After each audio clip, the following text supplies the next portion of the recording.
And we're live. Okay, today I'm joined by Mr. Graeme Morris. He is a friend, a mentor, and no doubt the best coach I know, man. He's the best coach I know. How you doing, Graeme? I'm good, brother. How you doing? I'm good, man. How's things in Australia? Yeah, it's okay, man. Like, I don't think we've had it as bad as everywhere else, you know? We've had like ISO, but it's not really ISO. You can still go out. Everything's kind of still been open, just no pubs, bars, and restaurants, but they're starting to slowly open back up. So No pubs being open is probably good for guys like you and me, innit? Saving some money.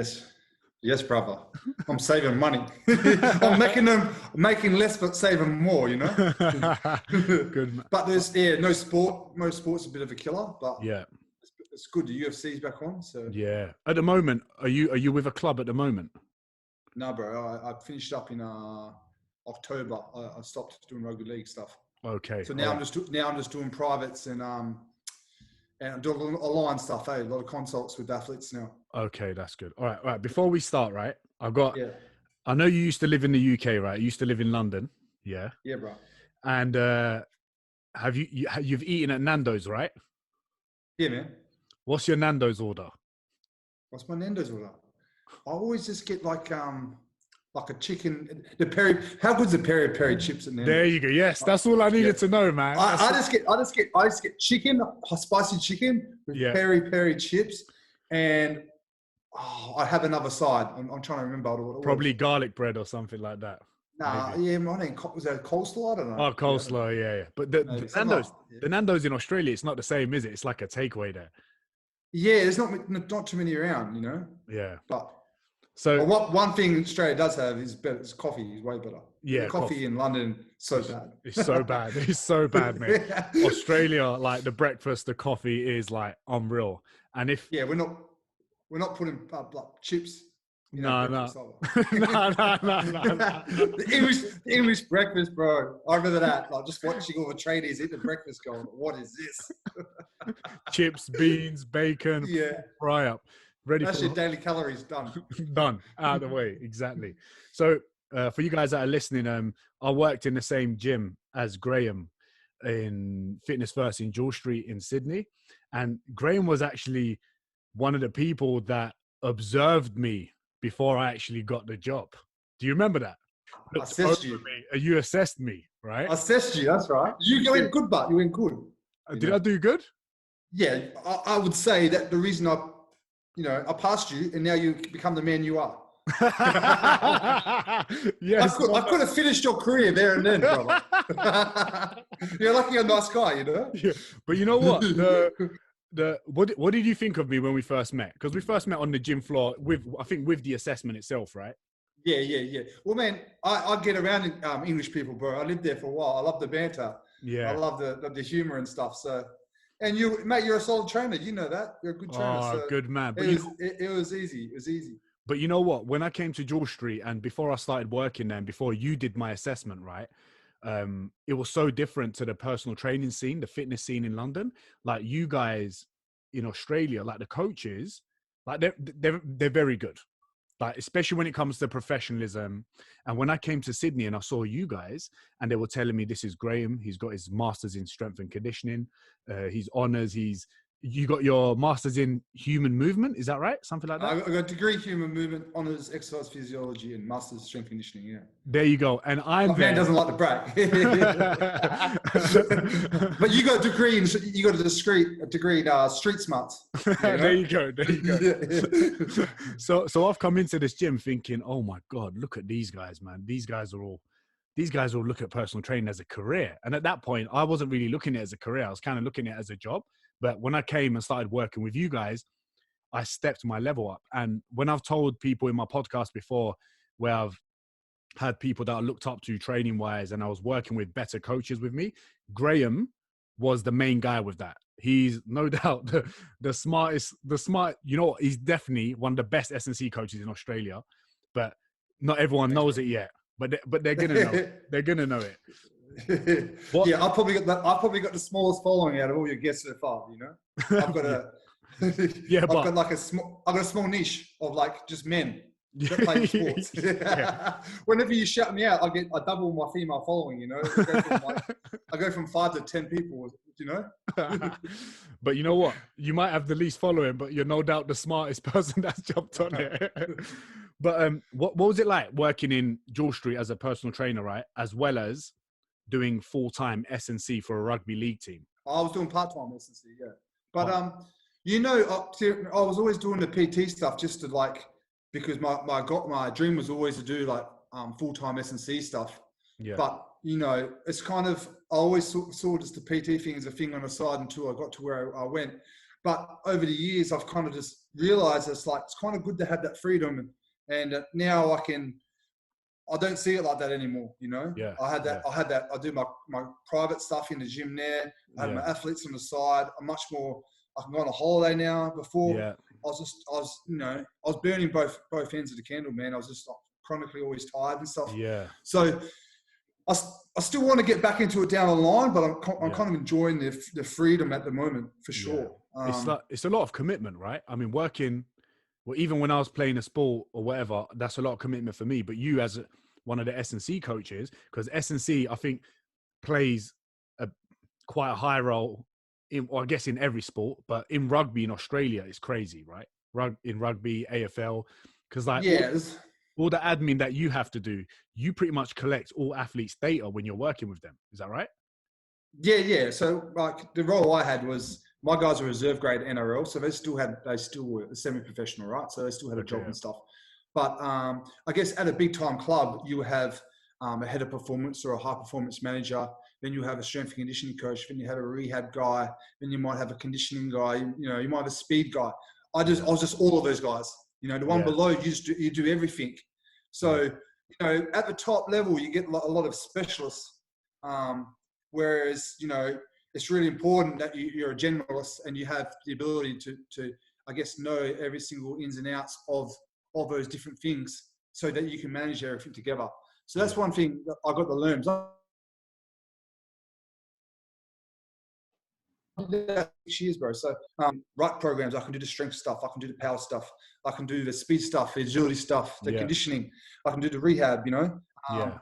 And then, you know, you're doing all the recovery, wellness, how's everyone feeling? So you learn to do it all. So it's pretty interesting stuff. What I know you're very good at all of the things that you've mentioned. What would you say is your strongest point when it comes to coaching an athlete? Because you said you do the rehab, you do the program, all of this. If you had to pick one of them as a specialist, and if you're a really big club with a load of money and they said, Graeme, you're in charge of one of these options, which one would you pick? I probably enjoyed the speed, strength and power aspect. I mean, that's what I did at uni as well. That's what I was always interested in. But I think I'm good at like assessing like what transfers to the field, what you need. I can break down what someone's weaknesses are, what their strengths are, what's stopping them from going forward, and how do we, I guess, critique and go forward so you can enhance your performance. Yeah, probably. You know, when you I think I connect to the athletes as well. I think I can like meet them on different athletes. I can meet them on their level. You know, I train like lawyers, CEOs in the city, but then I can, you know, I just grew up on a dairy farm, brother. So, you know, and I've lived in London, so I can talk country if you want, you know. I could I could talk about milk and cows, you know. I can talk about anything. Yeah, good. But you know what I was saying? I was thinking like to be able to, I think to be like a successful strength and conditioning coach, when I was playing football, anyone that was involved in the changing room, in the team, they had to have like thick skin in the sense that you have to be able to take banter from the players because it's always going to happen in the changing room, right? Yeah, bro. Do you see like some strength and conditioning coaches crumble from that sort of pressure? Yeah. Have you ever seen it? You got to be careful as well, because if guys realize that you're weak, then you're done. It's hard to gain that respect back. Yeah. But you also don't want to be that asshole either. Like, you don't want to be that, oh, look at this guy, he's just like, thinks he's a tough trainer. Yeah. So you need to know when to push it, when not to push it, ease off, but when to stand your ground as well. Yeah. You got to get guys, in a day, it's like anything, you just got to get people's respect, you know? Yeah. I think 100% you were definitely good at that, because you were good at that in the gym. And I've seen you work with athletes and you level really well with people, don't you? And you actually build like a connection, because being a good coach, you have to have a good connection with your clients as well as like your athletes, Yeah, right? yeah, yeah. And the thing is, I'm doing more consultation, more private stuff. So I'm working with a lot of combat athletes now, and I do a lot of online stuff for rugby guys. I've got guys in Ireland, UK, Australia, Canada. But the beauty about doing private consultation is that everybody wants to work with you. They pay you to work with you. So for me, my job now is so much easier because people. Whereas when you're at a club, you know, people think, oh yeah, they're a professional player. They just must want to train. Nah, they want to play the game. So you'll get 25% of the guys that just hate the training process. Yeah. You know, you get 25% of people just love being in the gym and pumping stuff out. And the other 50% will be like, yeah, they enjoy it, but you know, so it's a lot more difficult because you've got to try and get that buy-in from a collective, different group of athletes. Yeah. And you got to know who to push, who not to push. Yeah. You know what I mean? So you've got to, it's the people skills, right? Yeah, exactly. You know? Do you find that, you know, the guys that hate the training side of things and that want to play, I've always found that in football, they've always kind of been the more talented players compared to the ones with the work rate. And I feel like the ones like me, when I played football, I wasn't the most talented player, but I feel like I had a good work rate, so I kind of balanced out. But then there was players that never stressed about S&C, never stressed about running, but they loved the game so much and had zero care about any of that stuff. Their performance was always like through the roof. Yeah, sometimes, to a degree. But how many guys do you look back on now and go, oh, that guy was the man, but he never made it? You know, that is a very fair point. And you know what? I mean, you watch something like The Last Stand. I'm sure you're watching it now. Oh, mate, it's unbelievable. And you look at someone like Jordan. I mean, and his attitude towards it. You know, he was the best athlete. He was unbelievable, but he had that mindset. You know. Yeah. So I mean, there's always those guys that have that potential, and they do make it. But a lot of guys that did have that potential don't make it, and you know, you see that everywhere. You know, it's a bit of a shame. So yeah, I guess after a certain I think as a kid, I used to see a lot of those players like younger, but then when it gets a little bit more physical, and because now when you look at sport in general, especially rugby, I mean, it's very physical, right? So you need to be able to be on top of your strength and conditioning and your gym work. If, for example, I don't know what a rugby schedule is like, but when you had, what would the split be with like a rugby athlete? Would it be like weights then on the field, or would it be gym day and then field day, or... Yeah, no, you're always going to have like a mixed. You always want to do, you know, guys will come in, you do all your prehab and all that, then you're going to do field work. Yeah. And then depending on what day it is, you might be doing your speed, or it could be an agility day. It depends, but you always want to do your field work first before gym. Because you don't want to be doing any. Why is that? You don't want to be, because you don't want to be doing any heavy squats or hamstring work and then run out in the field in a pre-fatigue. You've already damaged your muscle fibers, then you go sprint, you know. Okay. The potential for injury is a lot higher. So I mean, you can do some upper body work before, but typically, like, you do your prehab stuff, go on the field, do your explosive stuff, do your team stuff. The teams, at the end of the day, man, team stuff and a technical aspect, the skills, is the most important. You know, you can be the best athlete, but if you're a soccer player or football, and you got no skills, it don't matter. You know. That's right. Yeah. I mean, you saw Usain Bolt go and play football, you know. He's the best athlete in the world, but he didn't have soccer-specific skills, you know. Yeah. It's still good, but it's still good, but it's not good enough if you don't have the skills, obviously. You got to get good at your sport. That's the most main thing. And then normally after your field stuff, that's when you do some weight stuff. Okay. And typically pre-season, you might do a split between, it might be a lower body day and upper body day, and you might do that for, you know, a total of 4 gym sessions a week. In season with rugby league, you're probably honestly only getting 2 weight sessions in a week because guys are just broken. In season, it's all about recovery. So you might do a full body strength day earlier in the week, and then the back end of a week might be more of a full body power session, upper body strength.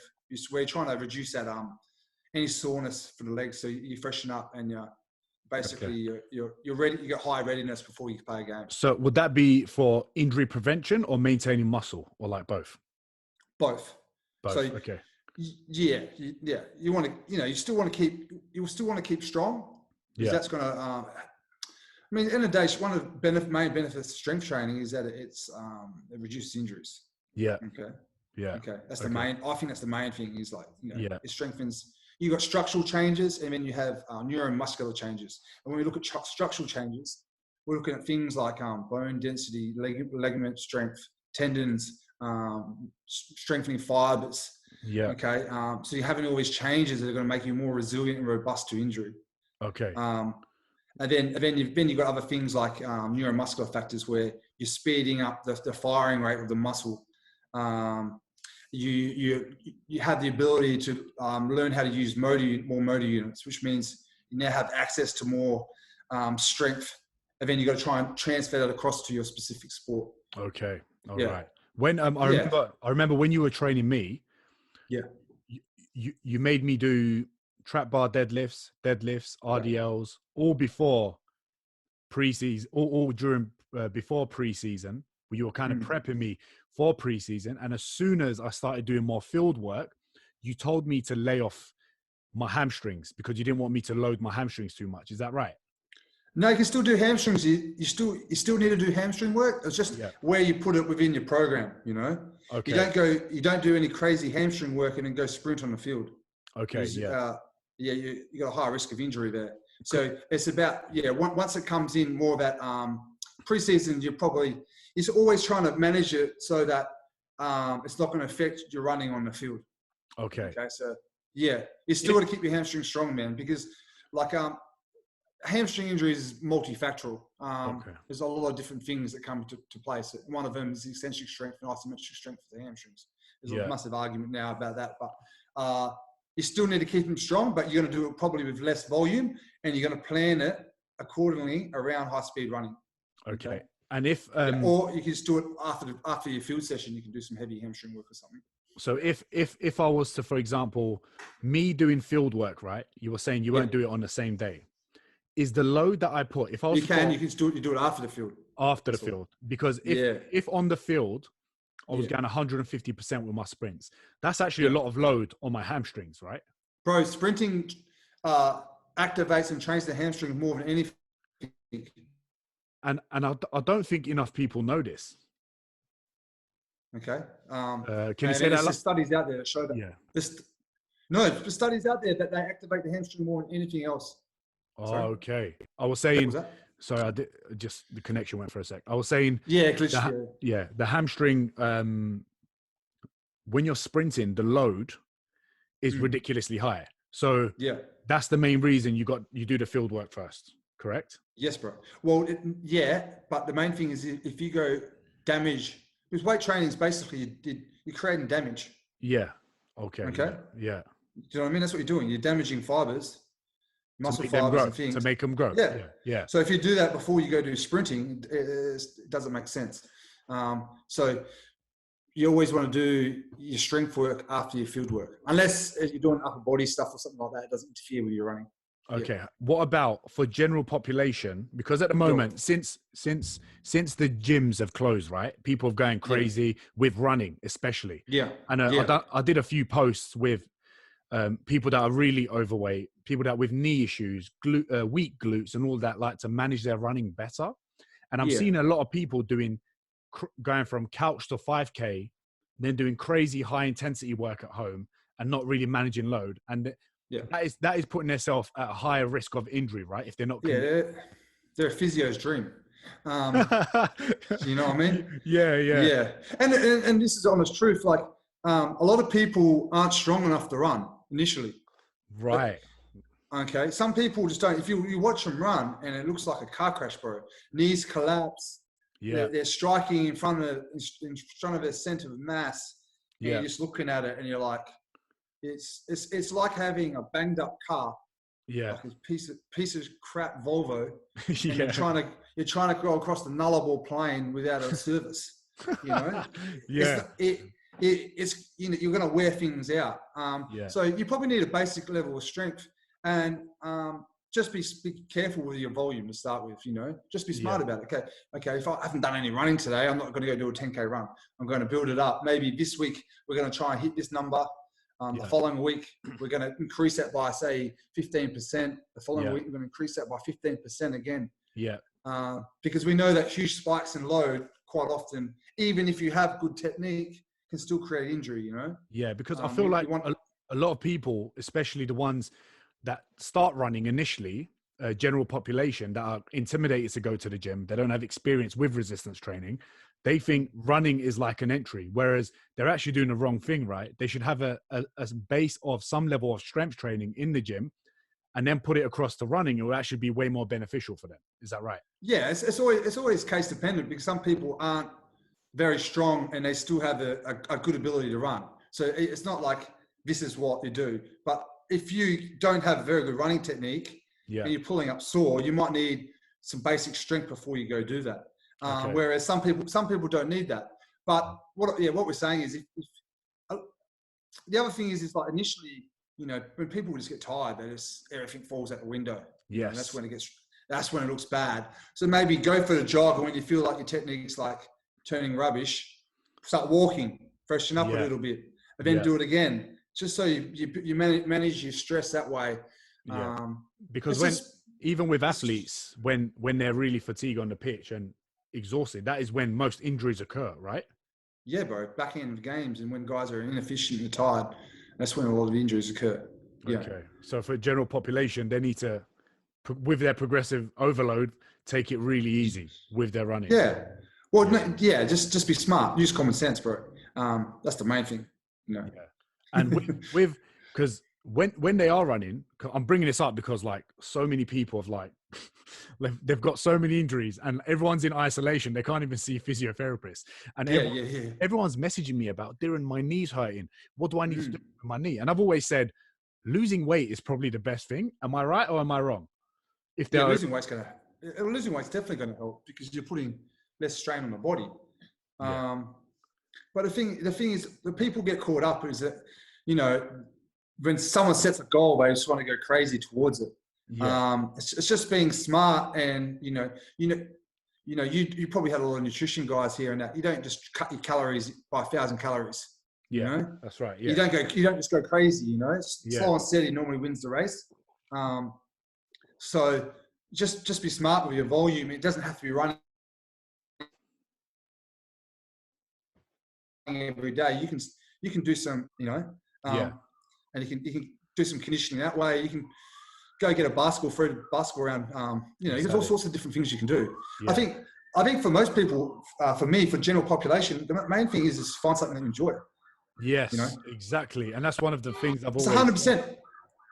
Do you mean, like how much do you miss your BJJ? Like I'm missing hitting pads, you know. When I'm hitting pads, I don't care about how tired I am. Like, exactly. I enjoy doing it, you know. Yeah. The skill set is, it just keeps you going. That's the same as other people. Some people like go hitting a golf ball. Yeah. But you know how much you walk playing golf? You know what? Like, I don't actually know. I've never played golf. Do you do a lot of walking? I don't know.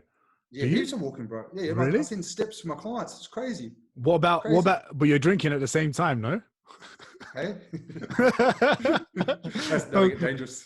That's when it gets dangerous. Start crashing golf buggies and stuff. Yeah. With people that are stuck at home, right? The main issue is, at the moment, they can't buy equipment here. Everything's sold out. They can't get to the gym, and they struggle with progressive overload with the bands they have, dumbbells, whatever. What would you say to general population? What is the best way they can progressively overload? Is it the volume? Is it frequency? Is it isometric holds, eccentric? Whatever? Yeah. I mean, you got to try and first of all, do you have good technique?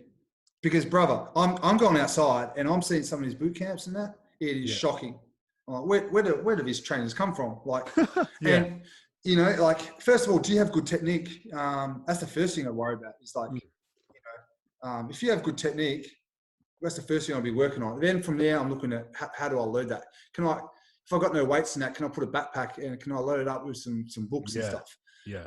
Then I'll start playing around maybe with some, do a lot more unilateral exercises. Because if you do some unilateral stuff, you're probably going to find it easier to overload it.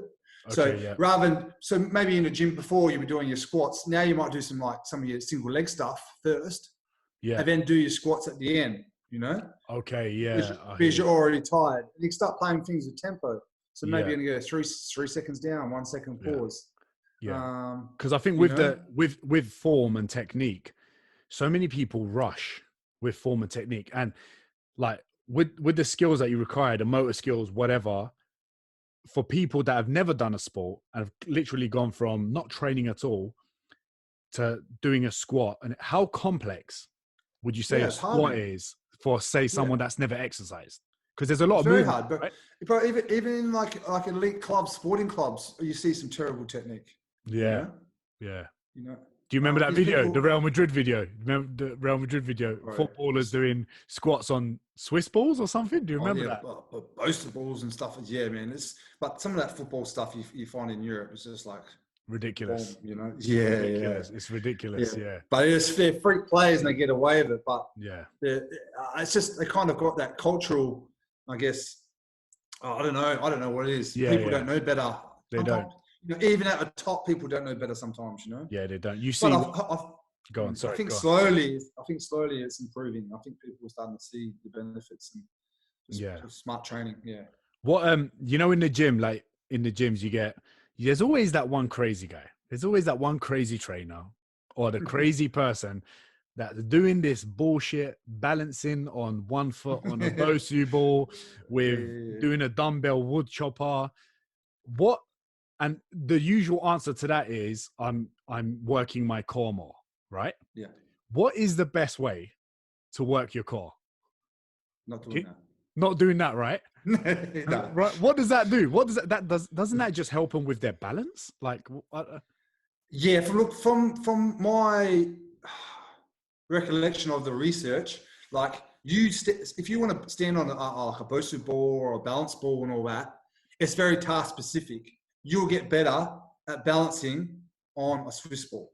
Yeah. It doesn't make you get better at balancing on a hard surface like the earth or the ground. Yeah. Okay. It doesn't carry over like that. Okay. Yeah. And then the main thing it does do, it takes away a lot of your overload. Okay. So you can't really load that exercise anymore. Whereas if you do all that core stuff like on the ground, you can create a lot more overload. You know what I mean? Yeah. What about when you're pressing overhead, right? Yeah. Military presses, push presses. How, like someone like Sonny Webster, for example, you look at his abs, right? They're ridiculous. His abs are like thick blocks. And is that from having intensity over your head so much? Does that work your core that much? Can you hear me? Like shoulder presses and that? Yeah. Sorry. You went cut out for a second. Having load over your head, basically.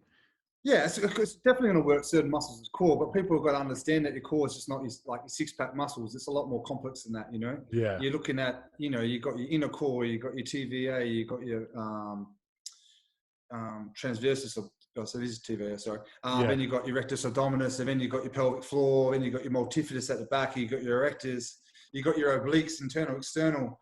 I classify your glutes as part of your core, really.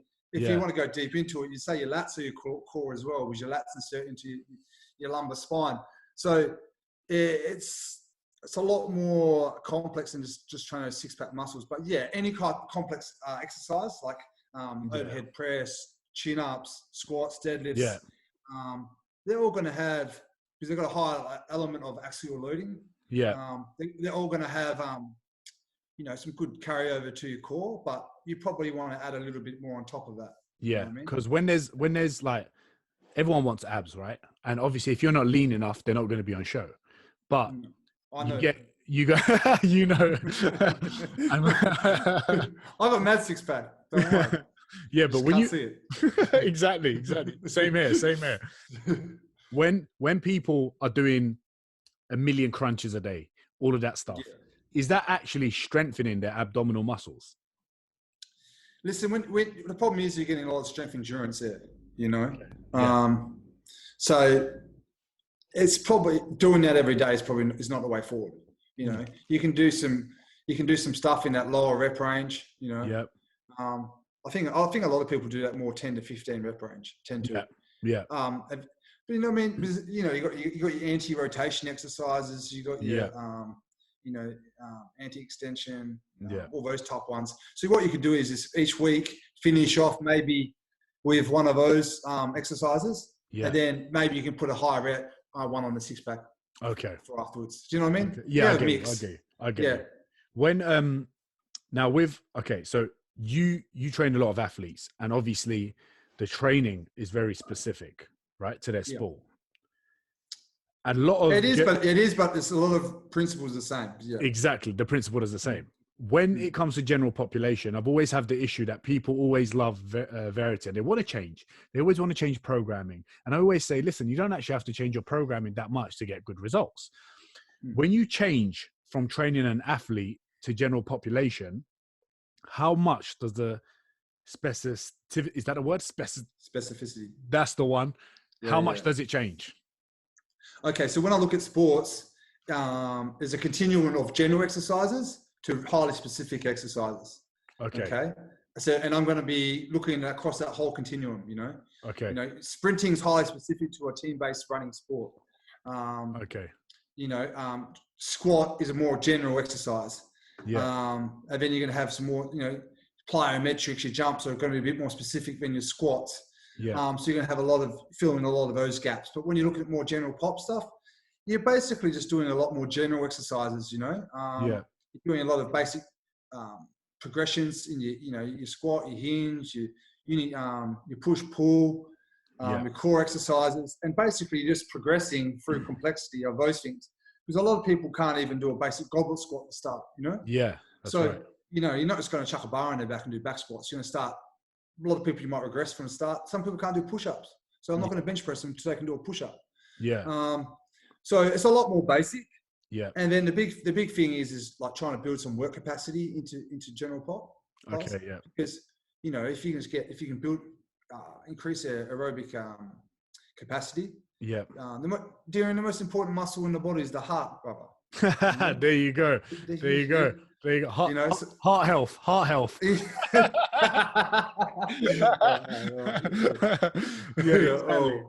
So it's important to have an element of conditioning in your program as well. And then with a lot of your general pop stuff, as you know, we probably do. You can still add a lot of that strengthening stuff, but do it in a way that's still going to challenge the cardiovascular system.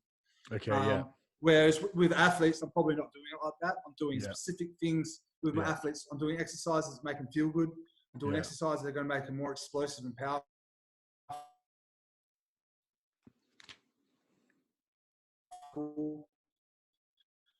I'm doing exercises that are going to basically prevent them from getting injured in areas that are highly likely to get injured. So if it was rugby, I'll be looking at things like hamstring, adductors, neck health, stop trying to prevent the likelihood of knockouts. So with general pop, you cut all those things out. You don't have to worry about the speed of the jumps or anything like that. You don't have to worry about those injury prevention things. You're just mainly trying to get a lot more general in nature. It's building, I guess, technical efficiency around basic exercises, and then just increasing that load over time and getting more overload. And then just a lot of work capacity stuff. Because what people don't realize is everyone wants to be like, when they do weights, you get this common thing where, especially with my female clients, I used to get so much in Australia. I love doing the weights, but I want to work my cardio. But what you don't realize is when you're doing resistance training, especially when you're doing high volume and a decent load, you're working your cardio system quite a bit, no? Yeah. You're still doing it. You're still working it out. Obviously not as much as if you're doing actual cardio work. But people need to understand that I think a major thing people do wrong is that they try and create, they put strength exercises and they're trying to make them into conditioning. Whereas, you know, do your strength exercises, they'll make you A, get stronger, B, look better. Okay. Exactly. Okay? And then do your conditioning exercises to, you know, work on your heart health and all that stuff. And then get control of your calories. And so that, you know, you have your calorie balance in order so that you can lose the body fat that you're after. So there's different things, and it's just about, and for general pop, mate, you might only have you might have 2 to 3 strength things, or you might finish with some conditioning at the end of that workout. You know what I mean? So you know, a good thing for a general pop client would be something like do a full body split 2 to 3 days a week. Where half an hour of that is probably just on basic movements, and you're trying to get better at that. And then you might have 15 minutes of some conditioning at the end. in a safe way, Yeah. not doing 50 box jumps and then jumping off the box, which takes the purpose of the whole box jump out in the first place. Yeah. And doing things like kettlebell swings when you don't even know how to hinge properly. Yes. You know what I mean? It's just people are taking exercises they're not ready for and then trying to do it in a high rep fashion. It's just, it's just, so just choosing those, you can push in a sledge, you're not going to get hurt. Using some battle ropes, you're probably not going to get hurt. Exactly. Pushing some high intensity stuff on a bike, you're not going to get hurt. And then on those other days in between, get your need up, bro. Get your steps in. Yeah, there you go. Exactly. Get outside, enjoy it. Get you some work capacity up that way. Yeah. When because there's going to be a lot of personal trainers that are going to be listening to this, right? And they'll be jumping onto your page for sure. A lot of personal trainers, when they get new clients, right, in the gym, there's always that element of, oh, I need to wow this person, so they sign up, right? And sometimes it goes like very wrong. They get too excited. They try to wow them. They get injured and whatever. And sometimes a lot of personal trainers, they can't even teach how to squat someone, how to teach someone how to apply a squat. What would you say to a personal trainer that's listening now, if you gave them like 4 or 5 steps to progress to a back squat for someone that's never trained before? What exercises would you say, or how would you periodize that to them? Yeah. Okay. So first of all, as you were saying before, like the most important thing to do is just find out what your current new clients actually been doing. Okay. That's where people go wrong. They think that they can go do something when they don't have the ability to do it. So you have to sit down with them and find out where they're currently sitting at, what they've been doing. Yeah. But if someone can't squat before, you're probably going to start out with basic body weight squat to box. Yeah.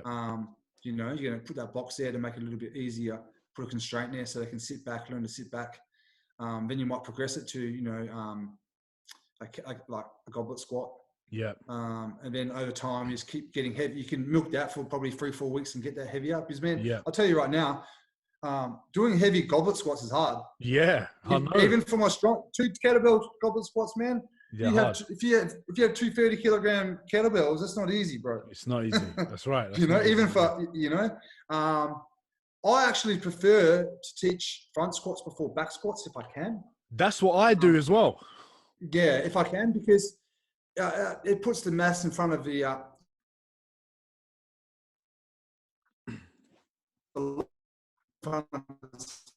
mass. A lot of people, this might be a little bit controversial, but a lot of people just can't back squat properly in what I want general pop to do.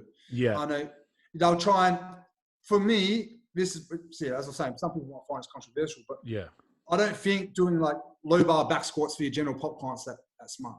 Yeah, but what does it? I mean, because a lot of people get excited, and I don't get the point. Like, I've always done a normal squat, right?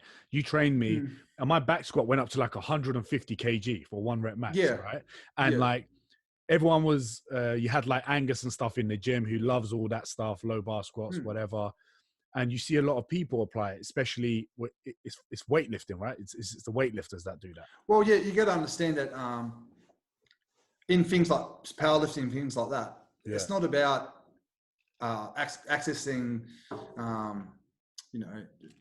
the muscles in the correct way. It's just about how much load you can move. Yeah. And to do that, you're going to create positions where you're just trying to get the load up. And for a lot of general pop clients that sit behind a desk all day, that's probably not what they're kind of after.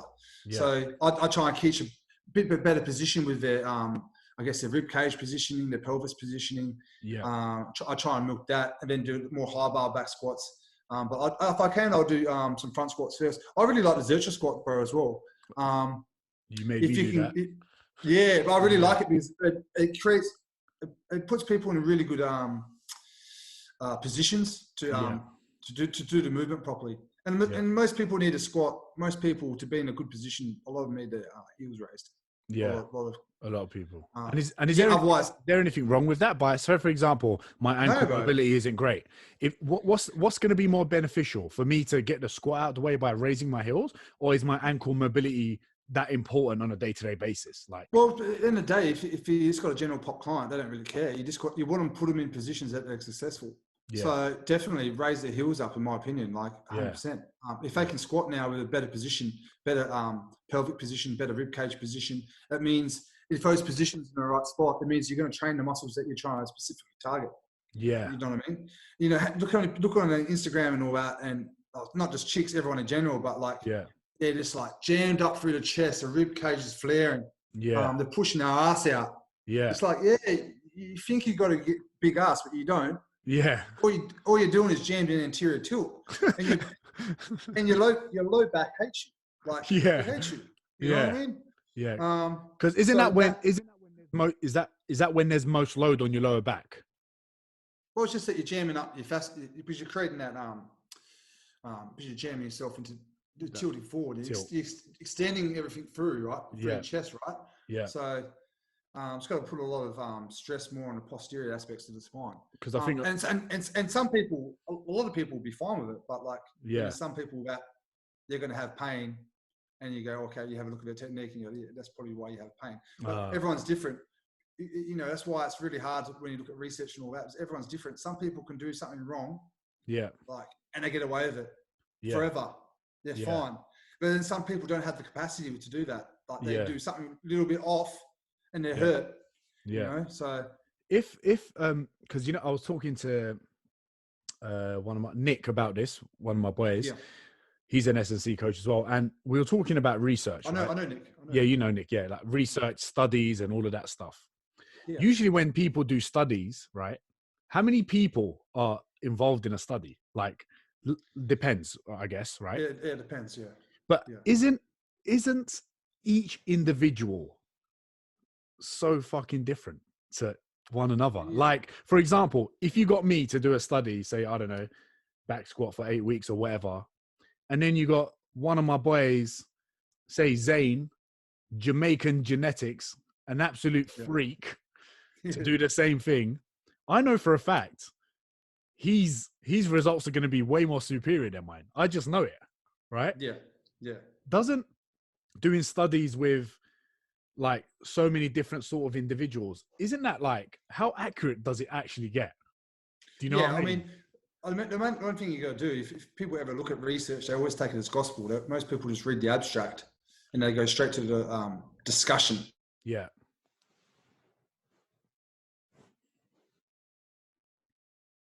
They don't even look at the population.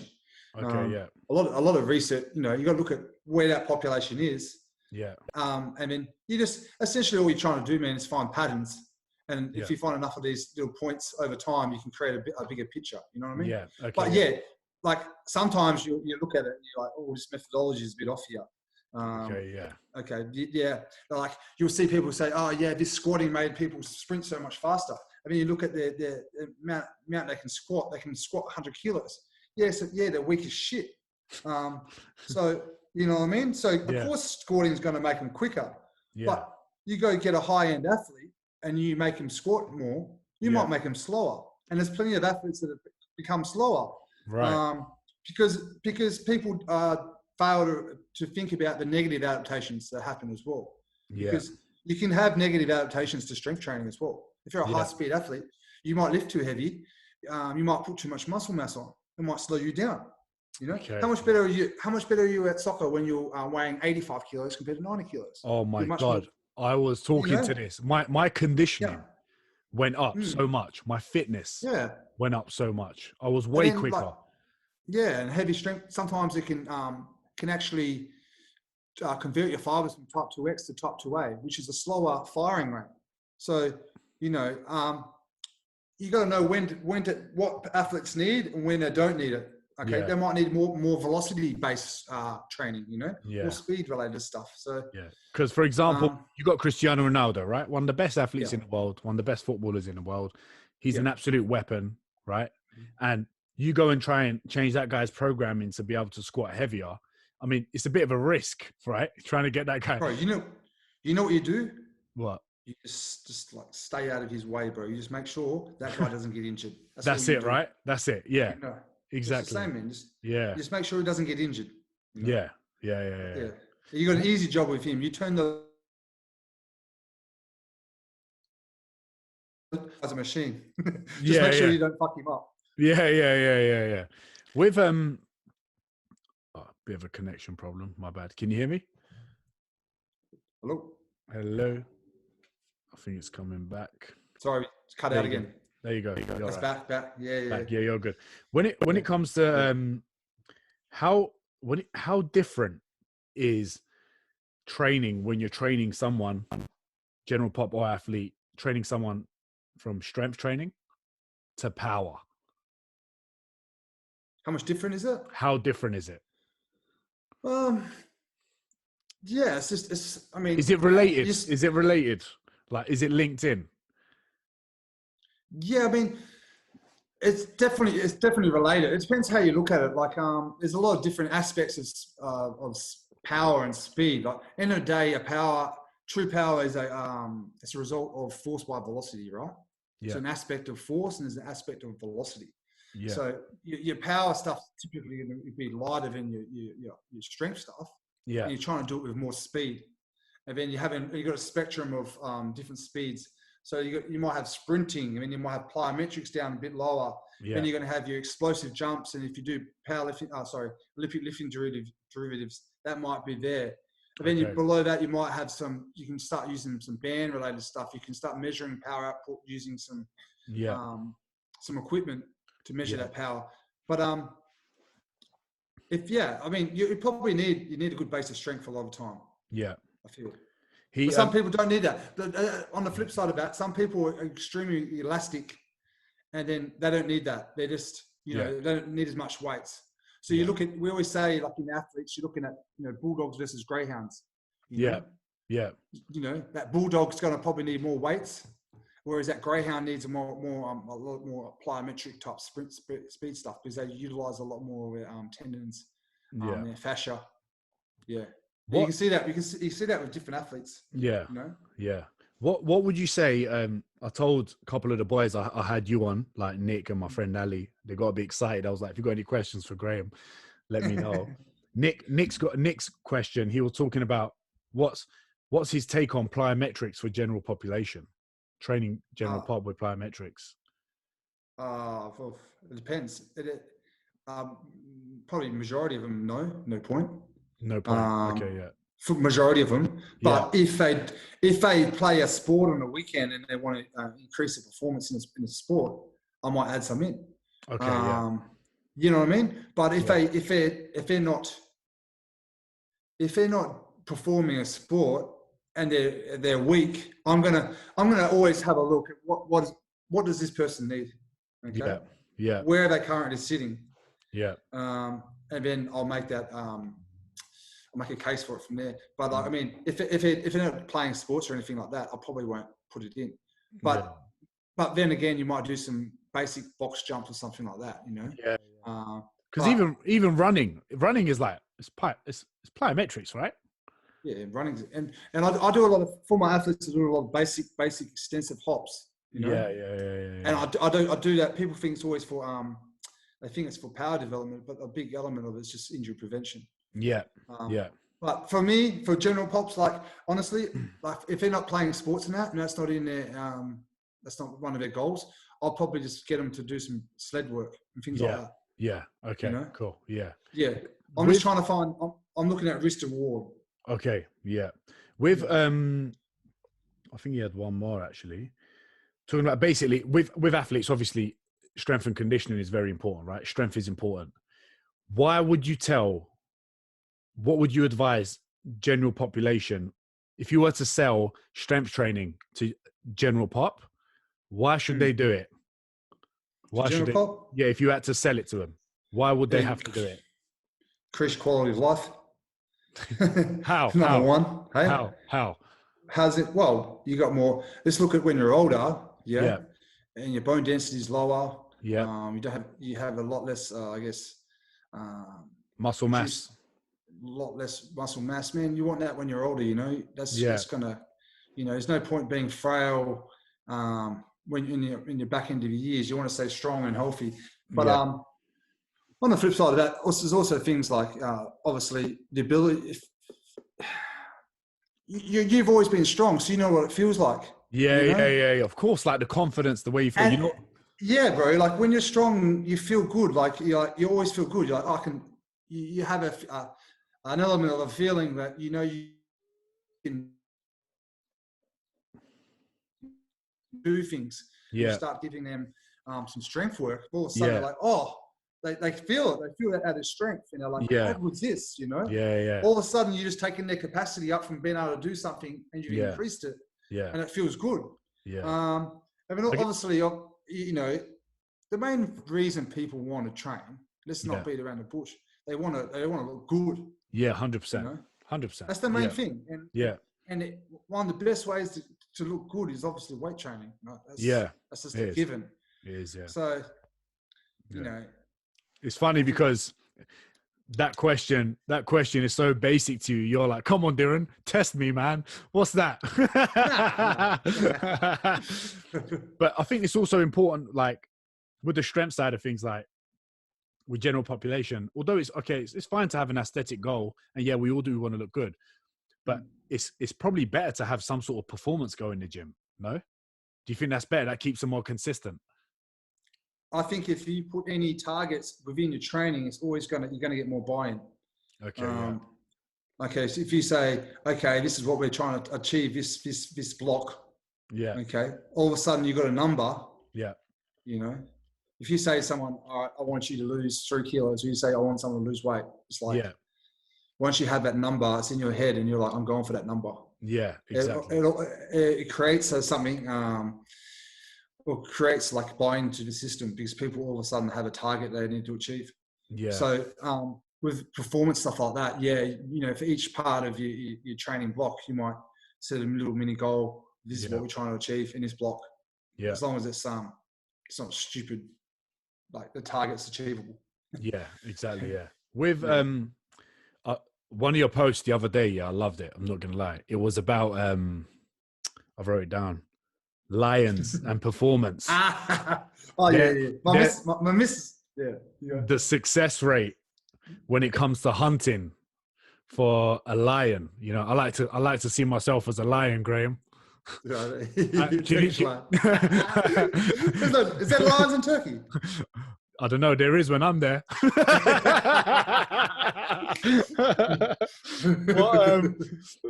What was that? What was that caption about? What were you trying to say there? Because it was a good one. I'm going to tell you right now. Honestly, I was bored. It was a Friday night, and I had a few beers, and I was watching this wildlife documentary about this. And I was like, and they were talking about I can't remember that post as well back, but they were talking about the success rates of lions, and I was like, that's low. You know? But then they talked about, and then I looked into it, and I was like, but it doubled when it worked in tandem with other lions. Other lions, and I was like, you can be the king of the jungle, but if you don't surround yourself, you got to surround yourself with others. Yeah, and you're going to be more successful. Hey, that's hey, you need to claim that. And you need to claim that because that is a mic drop moment because it's so true, man. Yeah, it's cool. Yeah. I know. That was like when we used to go out in Sydney, man. I was a lion, but I was nothing without you boys. That was an interesting time as well, man. We're both going through some dramas. Yeah, I know. But it was good though. We used to like me and for you guys that are listening, when I was going through a shit time, Graeme was always around me, and we used to like link up every Friday for you guys that are listening in Sydney at Surrey Hills at the Clock. With the boys, have some beers, and then go over to the Beresford. What's funny about Graeme is when he has beers, I swear to God, he gets smarter. He's the kind of guy that will sit at home, have a few beers, and read fucking studies and learn. Bro, I don't get smarter. You see my dancing. There's nothing smart about that, bro. Are you still doing that when you're at home? You have a beer, like you reading stuff and just always trying to upskill, and because you're a smart guy, man. But it's always good to be on your toes, right? Yeah, I know. You know what? With my reading now, I've actually gone back to the basics, bro. I've gone back into a lot more physiology, a lot more biomechanics, a lot more anatomy, and trying to get better at that again. Yeah. Okay. And that's, I think, with personal trainers and that, it's a key thing. Yeah. Is that people get a lot of social media and all that. It's a lot of bullshit out there, bro.